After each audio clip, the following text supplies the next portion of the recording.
Je viens tout juste de terminer la première étape de mon tour du monde. Moi, c'est Mathis alias Tortuga et j'ai décidé de tout quitter pour faire un tour du monde sans aucun objectif. Pas de record à battre, je savais même pas quel moyen de transport prendre, je ne savais pas où aller. Donc moi qui suis amoureux de la marche, je me suis dit pourquoi pas au début commencer par marcher. Et marcher donc sur la voie de Saint-Jacques-de-Compostelle. Donc j'ai décidé de partir depuis Tours, c'est un peu là où j'ai passé mon enfance, j'étais au lycée à Tours. Et donc hier, on a fait un dernier dîner avec mes meilleurs amis. Au revoir. Ça a été difficile un peu de les quitter, de laisser ça derrière soi. Et ce matin, du coup, j'ai quitté Tours en direction plein sud.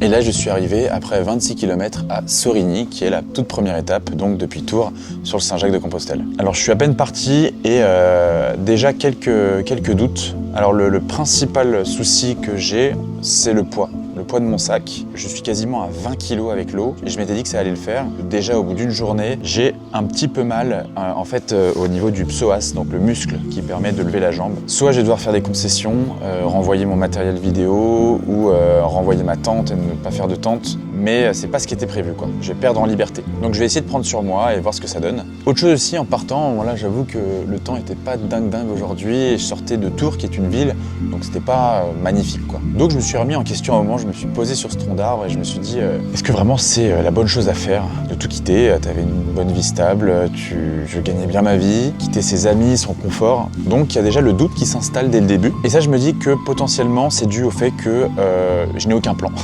tout simplement.